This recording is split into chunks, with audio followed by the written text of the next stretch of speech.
बच्चों, आज हम लोग मैट्रिक्स से स्टार्ट करेंगे। तो मैट्रिक्सेस बेटा, बोर्ड में बहुत सारी चीज़ें मैट्रिक्सेस की हम लोगों को इस साल नहीं पढ़नी है। हालांकि हमारे जेई के सिलेबस में तो सारी चीज़ें हैं, तो हम लोग सारी चीज़ों को डिस्कस करेंगे। बीच में आपको इन्फॉर्म भी हम कर देंगे कि कौन सी चीज़ें बोर्ड में हमारे हटा दी गई हैं, ताकि बोर्ड वाले समय के रिवीजन के लिए हम लोग उन्हीं चीज़ों पर फोकस करेंगे। तो देखते हैं बच्चों, आज हम लोग स्टार्ट करते हैं मैट्रिक्सेस। बच्चों, जेई में हमारे मैट्रिक्सेस का काफ़ी रोल होता है। हमारे पास डिटर्मिनेंट से डायरेक्ट क्वेश्चंस जेई में डायरेक्ट तो बहुत कम ही आते हैं, मैट्रिक्सेस से ही रिलेटेड होते हैं वो। तो इसलिए मैट्रिक्सेस को हम लोग करने के बाद फिर से हम लोग जेई के क्वेश्चंस को और डिस्कस किया जाएगा। तो अभी हम लोग पहले मैट्रिक्स से स्टार्ट करते हैं बच्चों। तो यहाँ पर पहले हम लोग डिफिनेशन ऑफ मैट्रिक्सेस क्या होती है बच्चों। A set of number arranged in the form of rectangular और स्क्वायर। ध्यान देना बच्चों, यहाँ लिखे सेट ऑफ नंबर, ये नंबर्स लिखे हुए हैं। तो ये नंबर कौन से हो सकते हैं बेटा? ये रियल नंबर भी हो सकते हैं या कॉम्प्लेक्स नंबर भी हो सकते हैं। कॉम्प्लेक्स नंबर भी हो सकते हैं। अगर इनको हम अरेंज कर दें रेक्टेंगुलर फॉर्म या स्क्वायर फॉर्म में, तो जो अरेंजमेंट होगा उस अरेंजमेंट को ही हम लोग बोलते हैं मैट्रिक्स फॉर्मेशन। जो अरेंजमेंट मिला हमें, उस अरेंजमेंट को ही हम लोग बोलते हैं मैट्रिक्स फॉर्मेशन। नंबर ही क्या बच्चों, अगर हम यहां पर कुछ मान लो पर्सन को अरेंज कर दें P1, P2, P3, P4, P5, P6, ये अरेंजमेंट जो दिख रहा है 6% का, ये मैट्रिक्स फॉर्मेशन का ही है। ये मैट्रिक्स फॉर्मेशन का ही है, जहां पर ये 3 क्या है, कॉलम हो गए, और ये 2 क्या हो गए, रो। ये रो है, ये रो है। ये पर्सन का नंबर ही क्या, पर्सन का भी अरेंजमेंट अगर हम 6% को कर दें, अरेंज कर दें, तो मैट्रिक्स फॉर्मेशन में ही होगा। बच्चों, हम लोगों के सेना में जो टुकड़ियां होती हैं, जो हमारे जवान होते हैं, वो परेड करते हैं, तो वो एक मैट्रिक्स फॉर्मेशन ही बनाते हैं। वो रो या कॉलम के फॉर्म में ही होते हैं। ठीक है, वो नंबर तो है नहीं, लेकिन फिर भी हम लोग उसको मैट्रिक्स के फॉर्म में वो मैट्रिक्स फॉर्मेशन ही होता है। रो वाइज होंगे और कॉलम वाइज है। ठीक है, यहां कोई जरूरी नहीं है कि जितने नंबर ऑफ रोज हो उतने ही नंबर ऑफ कॉलम हो, ऐसा कोई जरूरी नहीं है फॉर्मेशन में। ठीक है, तो बच्चों हम लोग बगीचे वगैरह में जाते हैं, तो जो वहां देखे होंगे आप, कुछ पेड़ ऐसे लगे हुए हैं, ऐसे इस तरह से लगे हैं, इन्हीं के सीध में और भी पेड़ लगे हुए हैं, अच्छे दिखे। तो अगर इस फॉर्म में अगर कोई पेड़ अगर लगे हुए हैं बगीचे में है, तो ये भी मैट्रिक्स फॉर्मेशन ही है। ये मैट्रिक्स फॉर्मेशन ही है। ये हमारा क्या होगा, कॉलम होगा। ये कॉलम है, और इधर ये क्या है, रोज है। जैसा डिटरमिनेंट्स में भी हम लोग देखे थे, ये हमारे कॉलम है, ये हमारे रोज है।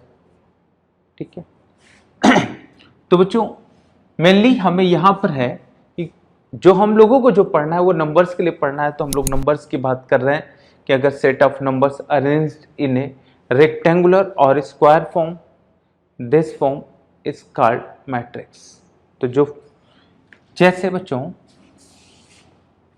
अगर हम बात करें कि अगर कोई एलिमेंट इस तरह से लिखे A11, A12, A13, A14 up to A1n, ठीक है, और 821, 822, 823, A24 up to A2n, A31,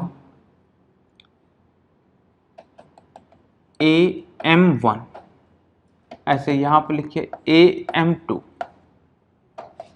ऐसे बच्चों यहां पर चलेंगे तो AMN, ये लिख दिया बच्चों। बच्चों बीच में हमें एक एलिमेंट हमें ऐसे मिल गया यहां से, मान लो AIJ, ऐसा कुछ मिला है बेटा। ये देखो, this is the called first column, second column, third column, fourth column, this is the nth column. बच्चों ये रो है, फर्स्ट रो, सेकेंड रो, ऐसे लिखिए हम लोग, दिस इज द M रो। ठीक है बच्चों, यहां पर नंबर ऑफ रोज कितनी है M, नंबर ऑफ कॉलम कितने हैं N। तो बच्चों किसी भी मैट्रिक्स का अगर नंबर ऑफ रोज मालूम हो जाए, नंबर ऑफ कॉलम मालूम हो जाए, तो उस मैट्रिक्स का हमें ऑर्डर मालूम हो जाता है। इसका ऑर्डर कितना होगा M क्रॉस N का। बच्चों इस मैट्रिक्स का जो ऑर्डर होगा वो ऑर्डर कितना है M क्रॉस N का है। ये मैट्रिक्स का हमारे ऑर्डर हो गया, इस मैट्रिक्स का ऑर्डर M क्रॉस N का है। बच्चों एक बात बहुत ही ध्यान देने वाली बात है हमारे पास यहां पर, कि अगर किसी भी मैट्रिक्स का अगर हमें ऑर्डर मालूम हो जाए तो हम उस मैट्रिक्स का नंबर ऑफ रोज और नंबर ऑफ कॉलम के बारे में जानकारी हो जाती है। जैसे अगर यहां M क्रॉस N का ऑर्डर है तो नंबर ऑफ रोज कितने होंगे M, नंबर ऑफ कॉलम कितने होंगे N। तो बच्चों अगर किसी मैट्रिक्स के ऑर्डर की बात करें कि एक मैट्रिक्स है जिसका ऑर्डर हमारा 4 क्रॉस 3 का है, 4 क्रॉस 3 का ऑर्डर है, तो नंबर ऑफ रोज कितने होंगे, नंबर ऑफ रोज कितने होंगे 4, नंबर ऑफ कॉलम कितने होंगे 3। नंबर ऑफ रोज 4 होंगे और नंबर ऑफ कॉलम कितने होंगे 3 होंगे। बच्चों अगर हम यहां पर 1 क्रॉस 2 लिख दें तो number of rose 1, number of column 2।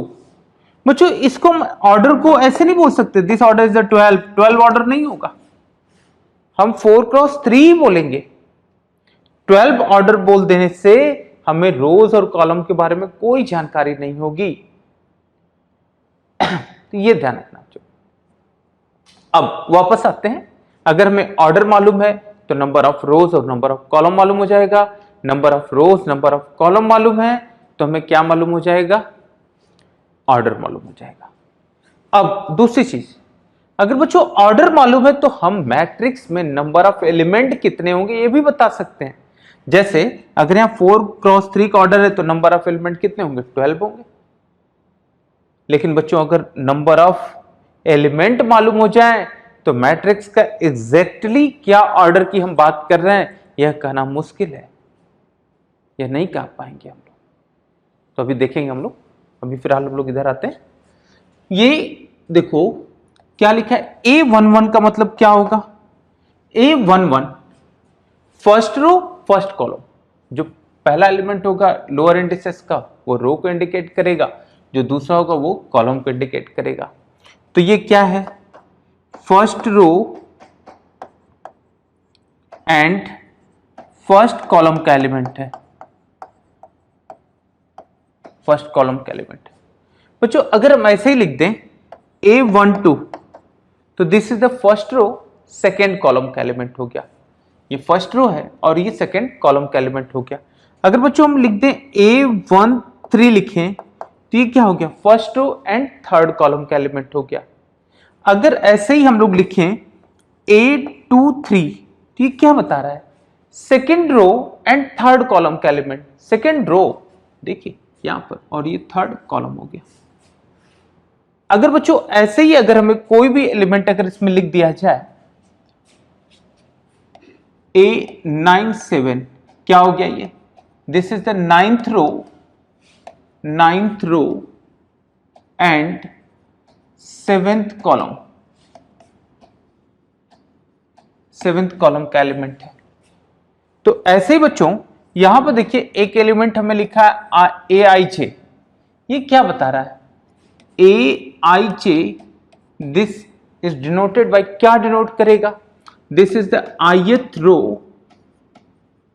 Row and jth column,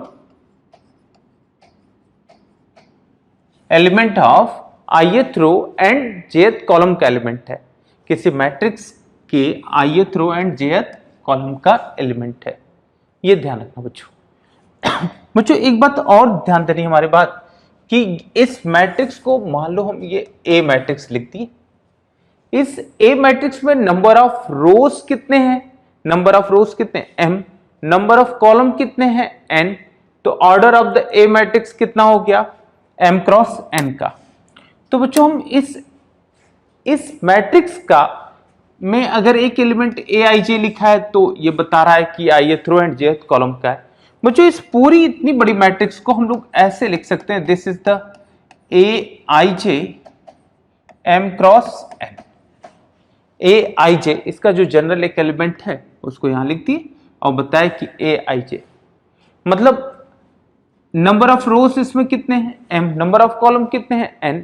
तो बच्चों हम यहां से बोल सकते हैं जो i होगा वो वेरी करेगा 1 to m वेरी करेगा, और जो j वेरी करेगा 1 to n वेरी करेगा।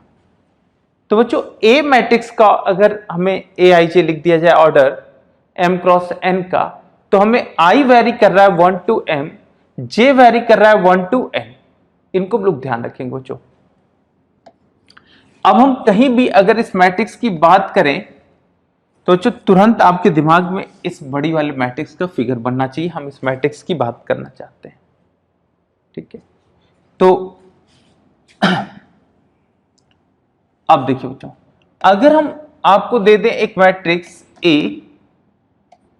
ए आई जे 2 क्रॉस 3 का, ऑर्डर कितना दे दिया 2 क्रॉस 3 का, यहां नंबर ऑफ रोज कितना है 2, नंबर ऑफ कॉलम कितना है 3।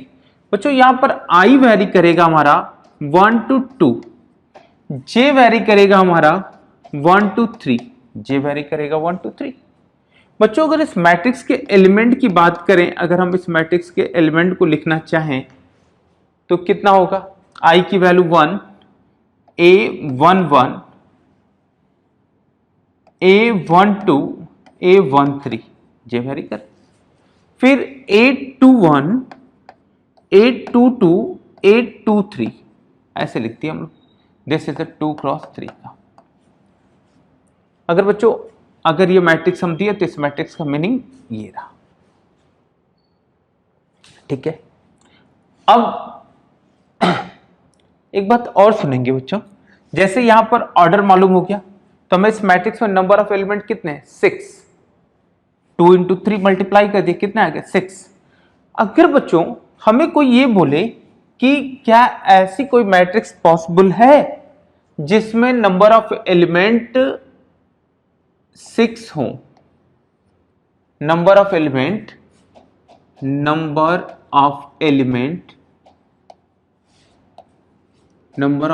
इक्वल टू 6, क्या मैट्रिक्स पॉसिबल है। अभी देखिए हम लोग जो मैट्रिक्स यहां लिखे 2 क्रॉस 3 की, यहां नंबर ऑफ एलिमेंट कितने हैं 6 हैं। बच्चों अगर ये बोले कि अगर 1 क्रॉस 6 की मैट्रिक्स हो जाए, 1 रोज हो जाए एंड 6 कॉलम हो जाए तब भी होंगे। ऐसा हो सकता है 2 क्रॉस 3 की मैट्रिक्स हो जाए, हो सकता है बच्चों 3 क्रॉस 2 की मैट्रिक्स हो जाए, ये भी हो सकता है, और 6 क्रॉस 1 की मैट्रिक्स हो जाए, ये भी हो सकता है।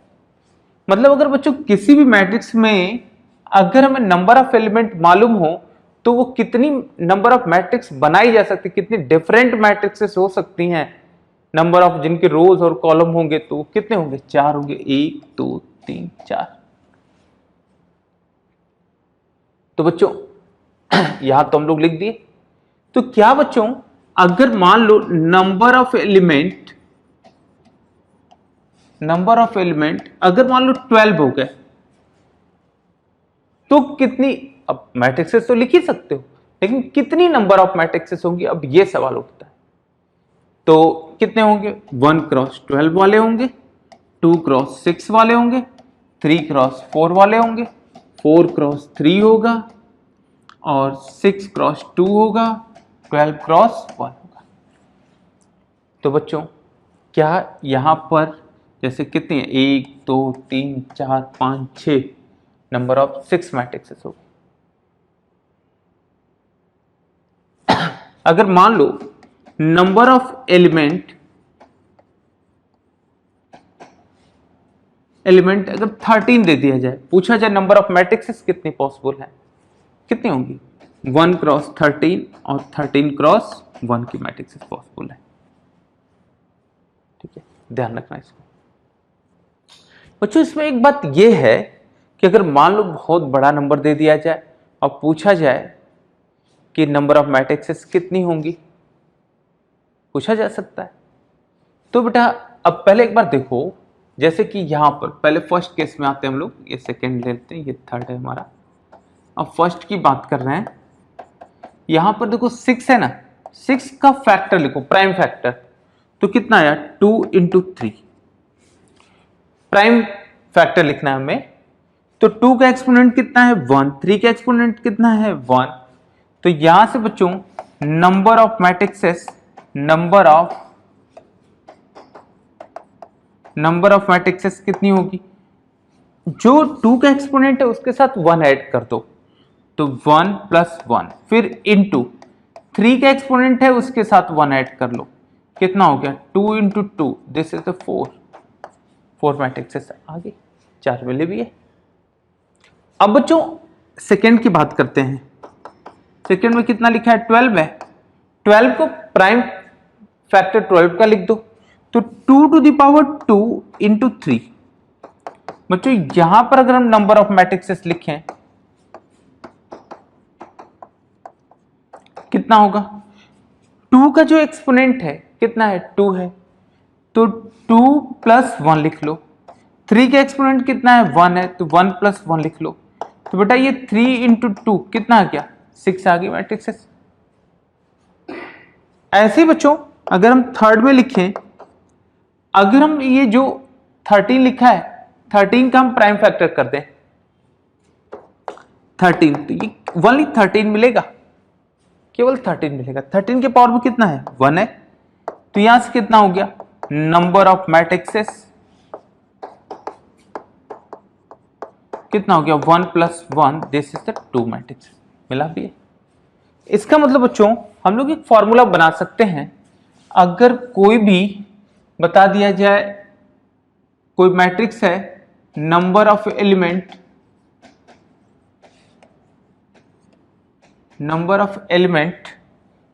मान लो कैपिटल एन दे दिया गया, हमें नंबर ऑफ मैट्रिक्सेस फाइंड करनी, कितनी मैट्रिक्सेस पॉसिबल है। तो क्या करेंगे बच्चों, हम लोग कैपिटल एन का प्राइम फैक्टर लिख दें, जैसे P1 alpha 1, P2 alpha 2, P3 alpha 3 up to Pn alpha n, where P1 P2 P3 up to Pn are prime number, ये प्राइम नंबर्स हैं। देन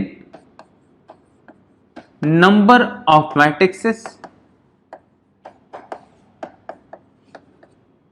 इज इक्वल टू कितना हो जाएगा alpha 1 plus 1, alpha 2 plus 1, alpha 3 plus 1 up to alpha n plus 1।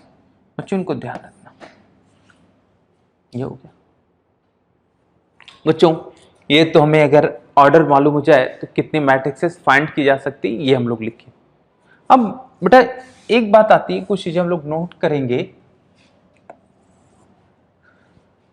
Matrixes के case में।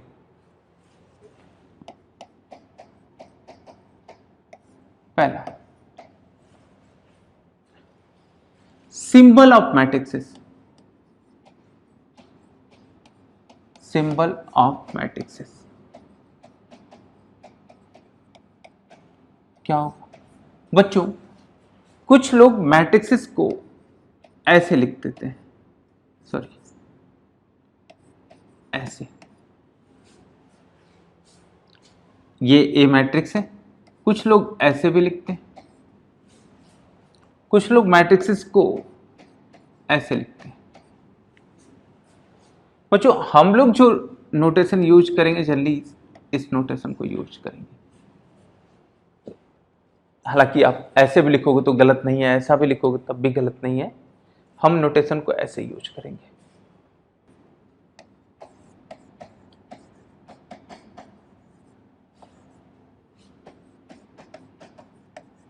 Capital letter से हम लोग को क्या डिनोट करना है, मैट्रिक्सेस ए बी सी, ऐसे मैट्रिक्स से डिनोट करेंगे। स्मॉल लेटर से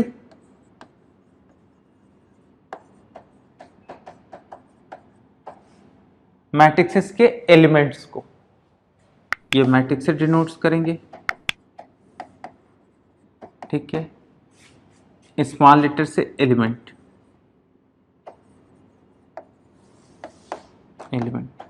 ए बी सी डिनोट करते हैं।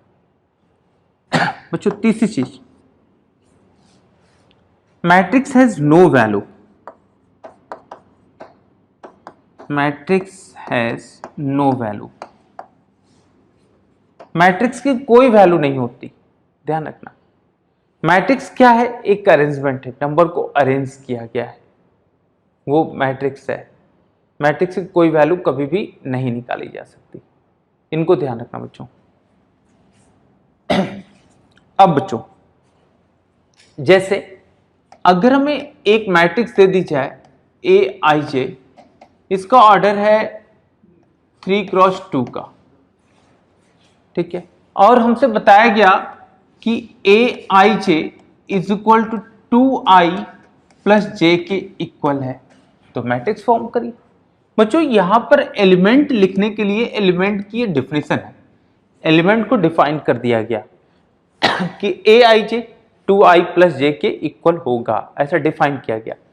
तो बच्चों यहां से अगर हम लोग मैट्रिक्स हमें 3x2 का चाहिए, तो ए को हम लोग कैसे लिख सकते हैं, A11 A12 A1, कितना है, कॉलम कितने हैं, 2 हैं, रो कितनी होगी, 3, तो A21 A22 A23 A31 ना, 31 A32, ऐसे मिल गया।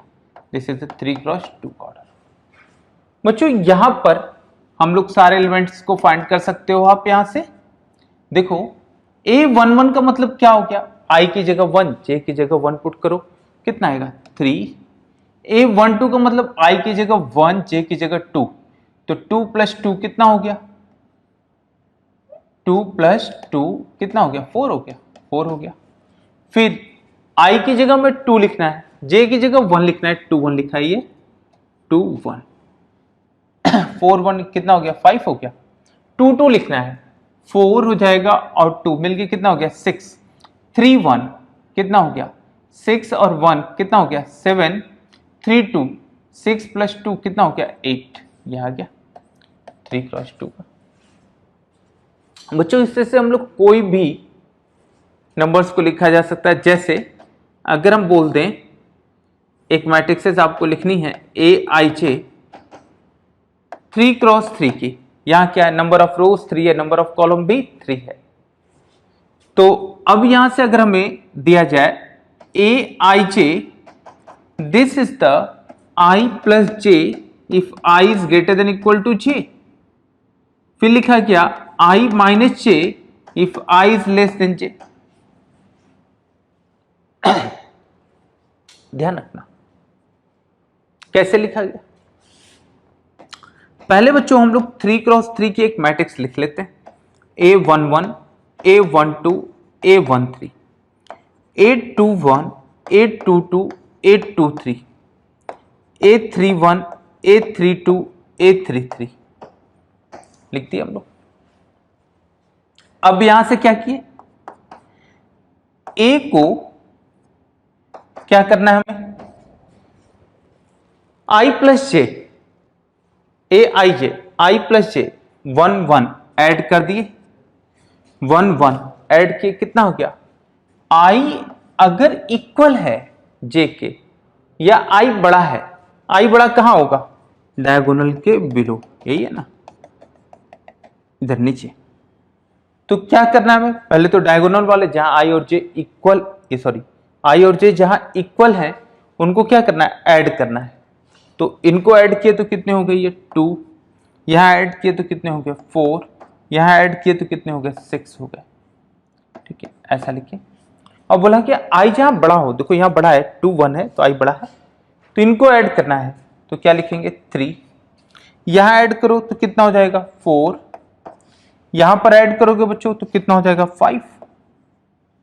अब बोला क्या गया, अगर आई छोटा है जे से, अगर आई छोटा है जे से तो वहां डिफरेंस करना है। तो यहां आई माइनस जे का डिफरेंस है, आई माइनस जे का, तो 1 में से 2 को माइनस करोगे तो -1 होगा।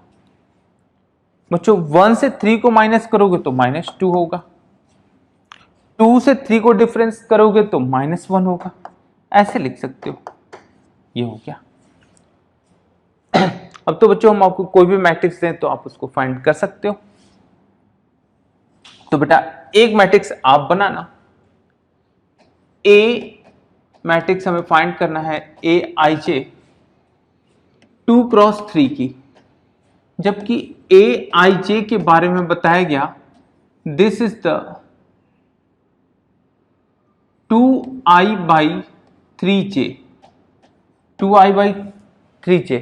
बच्चों ये जो ब्रैकेट है this denotes the fraction part of x, fraction part of x, ध्यान रखना ये x का फ्रैक्शन पार्ट को डिनोट्स कर रहा है। तो बच्चों इस क्वेश्चन को पहले आप वीडियो को स्टॉप करके एक बार ट्राई कर लीजिए, फिर हम लोग आगे बढ़ेंगे, फिर देखना आप कैसे इनको हम किए हैं, आप फिर मैच भी करा लेना।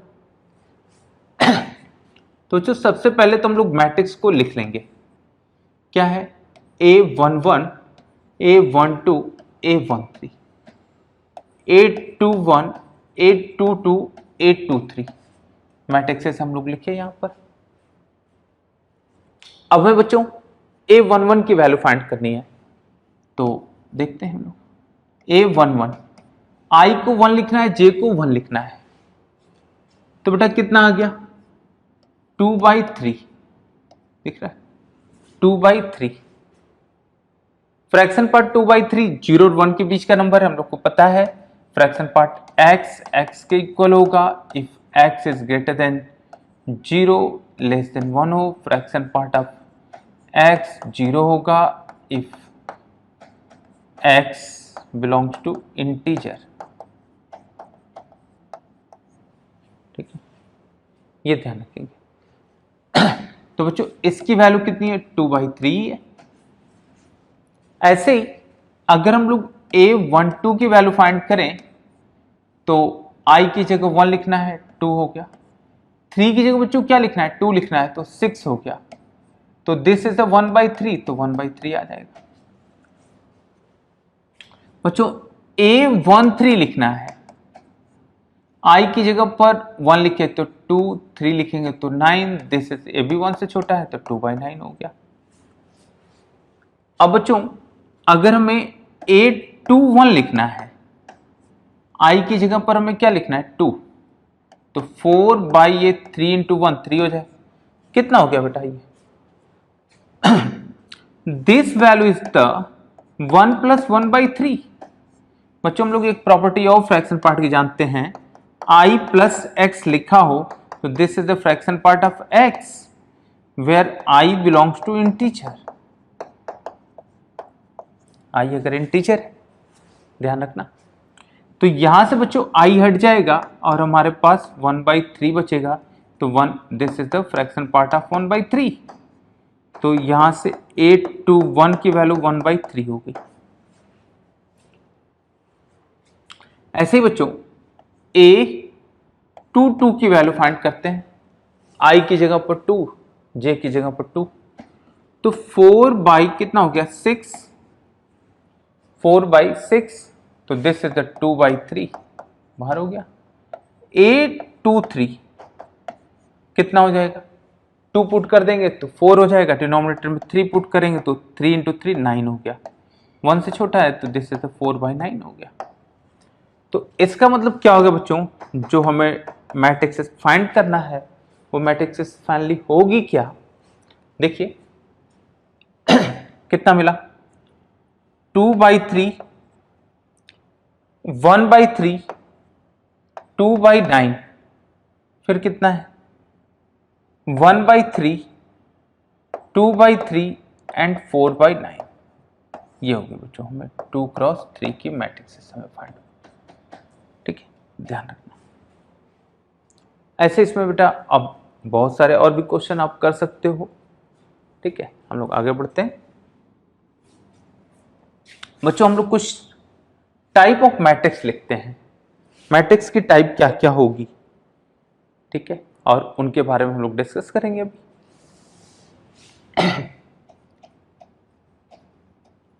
टाइप ऑफ मैट्रिक्स बच्चों, पहला होगा हमारा रो मैट्रिक्स। बच्चों रो मैट्रिक्स को हम लोग रो वेक्टर भी बोलते हैं,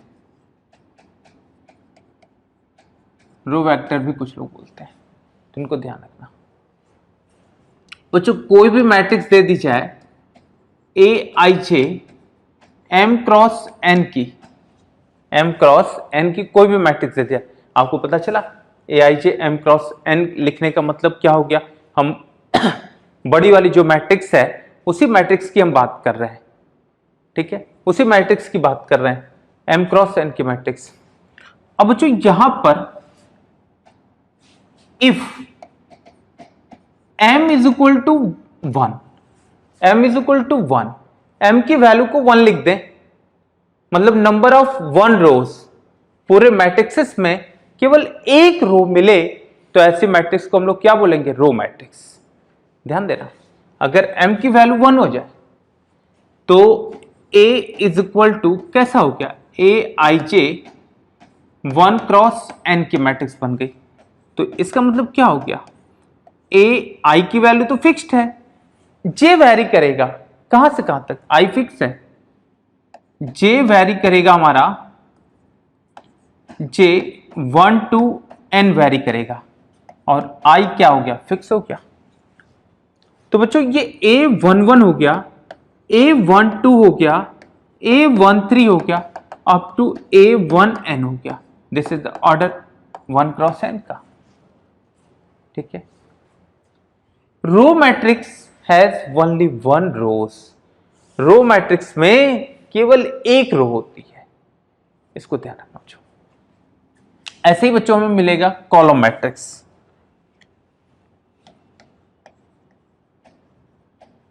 कॉलम मैट्रिक्स बच्चों, कॉलम मैट्रिक्स क्या होगा, या कॉलम वेक्टर,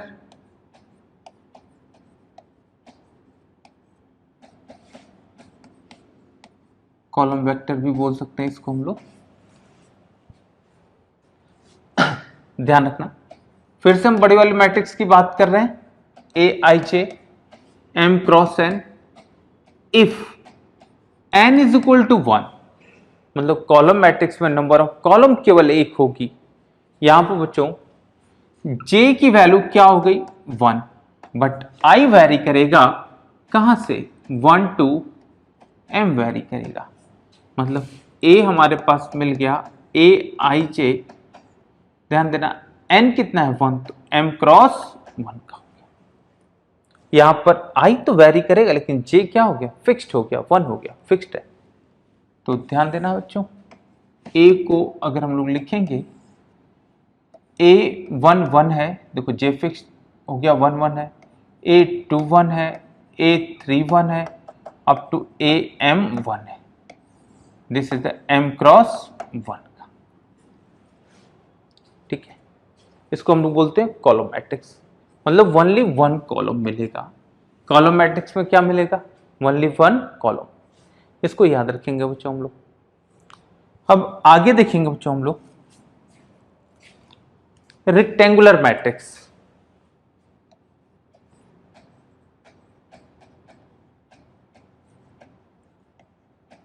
रेक्टेंगुलर मैट्रिक्स बच्चों, रेक्टेंगुलर मैट्रिक्स कौन सी होगी, कोई भी मैट्रिक्स दे दी जाए Aij m क्रॉस n की मैट्रिक्स दे दी जाए,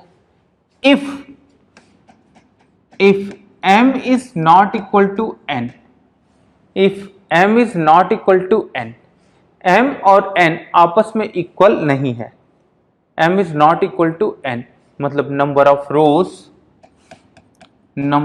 रोज not equal to number of column.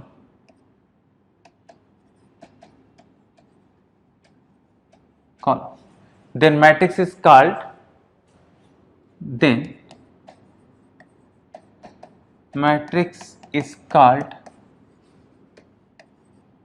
rectangular matrix।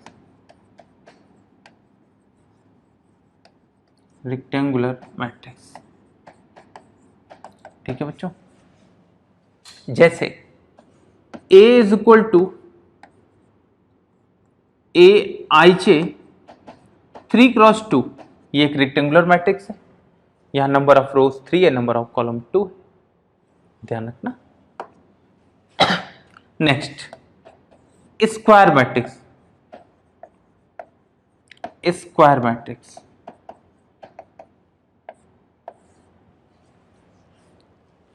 बच्चों अगर कोई भी मैट्रिक्स दे दी जाए, if AIJ m cross n की मैट्रिक्स है बच्चों, यहां पर if m is equal to n हो जाए, मतलब कोई भी मैट्रिक्स दे दी जाए और अगर उस मैट्रिक्स में m is equal to n है, m is equal to n का मतलब क्या हो गया, नंबर ऑफ रोज इक्वल है नंबर ऑफ कॉलम के, that is number of rows equal to number of column. Then matrix is called, जो matrix होगी वो मैट्रिक्स क्या होगी, स्क्वायर मैट्रिक्स हो जाएगी।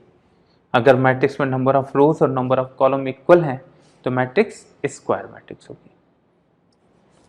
आगे देखते हैं बच्चों, जीरो मैट्रिक्स।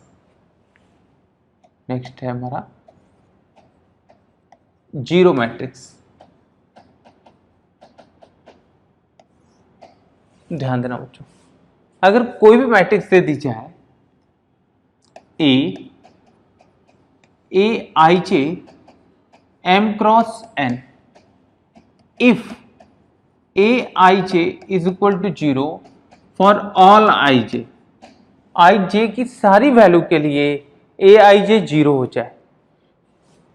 बच्चों जीरो मैट्रिक्स का ही दूसरा नाम होता है नल मैट्रिक्स, देखना नल मैट्रिक्स भी बोलते हैं इसको हम लोग, मतलब मैट्रिक्स के सारे एलिमेंट्स जीरो हो जाए, वो चाहे स्क्वायर हो चाहे रेक्टेंगुलर हो, कोई फर्क नहीं पड़ता। ऐसी मैट्रिक्स को ही हम लोग क्या बोलेंगे, नल मैट्रिक्स या जीरो मैट्रिक्स। जैसे अगर बच्चों मैट्रिक्स अगर हमें दे दी जाए AIJ 3x2 की मैट्रिक्स हो गई, तो इस मैट्रिक्स में क्या होंगे, नंबर ऑफ रोज और number of column 0, number of रोज कितने 3 है और कॉलम कितने हैं 2 हैं, तो ये 0 होगा, यहाँ क्या हमारा 3x2 का।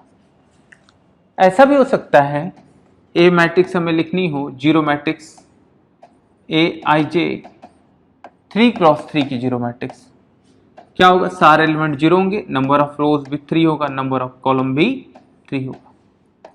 तो जीरो मैट्रिक्स के लिए जरूरी नहीं है कि मैट्रिक्स को स्क्वायर होना चाहिए, बस सारे के सारे एलिमेंट्स क्या होने चाहिए, 0 होने चाहिए। तो ऐसे मैट्रिक्स को हम लोग क्या बोलते हैं बच्चों, जीरो मैट्रिक्स। ठीक है, नेक्स्ट होगा हमारा डायगोनल मैट्रिक्स।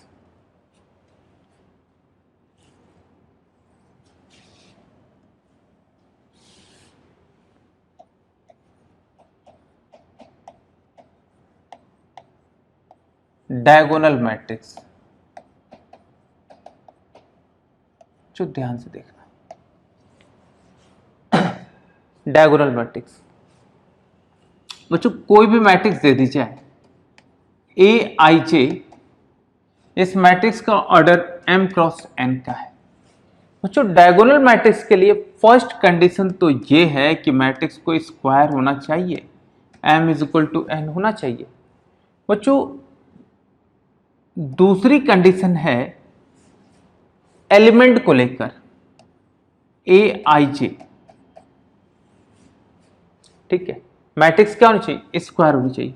इसका मतलब बच्चों m और n आपस में इक्वल होगा तो मैट्रिक्स क्या होगी, स्क्वायर मैट्रिक्स होगी। m और n आपस में इक्वल होगा तो मैट्रिक्स क्या हो जाएगी, स्क्वायर मैट्रिक्स हो जाएगी। बच्चों एक खास बात है, देखो अगर m जैसे a is equal to a i j, m की वैल्यू 3 क्रॉस 3 की मैट्रिक्स ले ली तो एलिमेंट कैसे दिखेंगे, a11 a12 a13 a21 a22 a23 a31 a32 a33, ये दिख रहा है हमको एलिमेंट, ये 3 क्रॉस 3 की मैट्रिक्स होगी। बच्चों जहां पर i और j इक्वल होते हैं स्क्वायर मैट्रिक्स में, इनको हम लोग बोलते हैं डायगोनल एलिमेंट। मतलब इनको हम लोग क्या बोलते हैं, ये जो है डायगोनल एलिमेंट।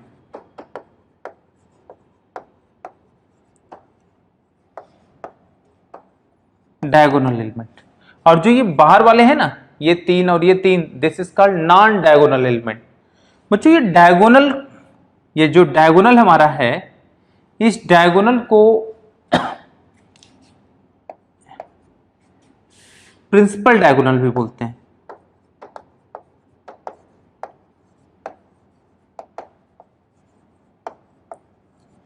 प्रिंसिपल डायगोनल भी बोलते हैं, या इसी को हम लोग लीडिंग डायगोनल भी बोलते हैं।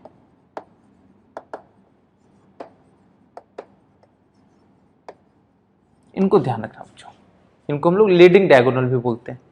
तो बच्चों यहां पर मैट्रिक्स तो पहले स्क्वायर होनी चाहिए, दूसरी कंडीशन aij पर, एलिमेंट पर क्या होगा, 0 होने चाहिए। कब, i is not equal to j, मतलब जो नॉन डायगोनल एलिमेंट है वो क्या होने चाहिए, 0 होने चाहिए।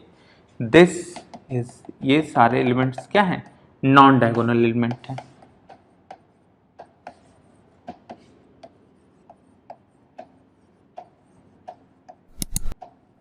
नॉन डायगोनल एलिमेंट, इधर भी ये क्या है, नॉन डायगोनल एलिमेंट है।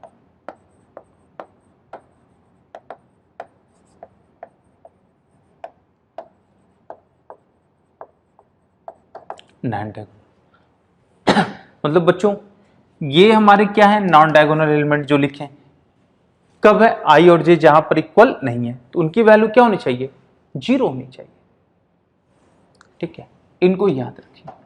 तो जैसे अगर बच्चों, अगर हम लोग कोई मैट्रिक्स ले लें 3 क्रॉस 3 की, एक मैट्रिक्स हम लोग कंसीडर किए ए आई जे 3 क्रॉस 3 की स्क्वायर मैट्रिक्स लिए, क्योंकि डायगोनल मैट्रिक्स के लिए स्क्वायर होना जरूरी है। तो A11 हो गया, A12 हो गया, A13 हो गया, A21 हो गया, A22 हो गया, A23 हो गया, A31 A32 A33, मिल गया बच्चों। अब देखना, ये नॉन डायगोनल एलिमेंट है 0, non diagonal element 0, non diagonal element 0, non diagonal element 0, ये भी 0, ये भी 0। तो बच्चों ये डायगोनल मैट्रिक्स कैसी दिखेगी, A11 A12 A13, this is the 0 0, ऐसे ये हो गई। बच्चों इस मैट्रिक्स को हम लोग ऐसे भी लिख सकते हैं, diagonal of A11 A12 A13, ऐसा लिख सकते हैं हम लोग। तो बच्चों यहां पर इसका मतलब ये बता रहा है कि डायगोनल एलिमेंट है, नॉन डायगोनल एलिमेंट तो आपको अपने से पता होंगे कि वो तो 0 ही होंगे। अगर बच्चों, अगर हम लिख दें कि एक मैट्रिक्स है, this is a diagonal of 1 2 3, तो आपको पता चल गया कि इस मैट्रिक्स के डायगोनल एलिमेंट कितने हैं, 1 2 3 हैं।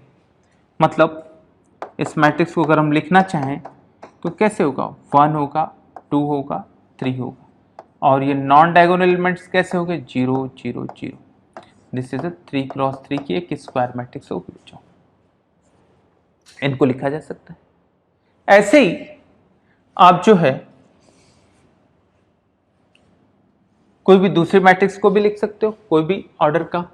अगर मान लो एक दे दिया जाए, डायगोनल ऑफ -1 2 3 5 मान लो दे दिया, ये क्या है, 4 ऑर्डर की डायगोनल मैट्रिक्स हो गई। तो कैसा होगा,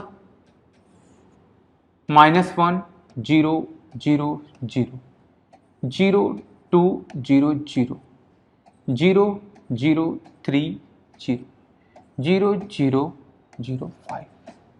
बच्चों ये मिल गया 4 क्रॉस 4 की डायगोनल।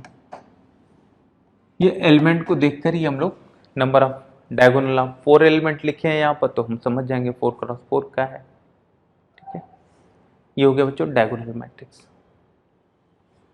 अब बच्चों हम लोग अगले क्लास में इसमें आगे बढ़ेंगे, स्केलर मैट्रिक्स के बारे में सीखेंगे, यूनिट मैट्रिक्स के बारे में सीखेंगे। ठीक है, आप अब इतना ऐसे करेंगे। Thank you, take care.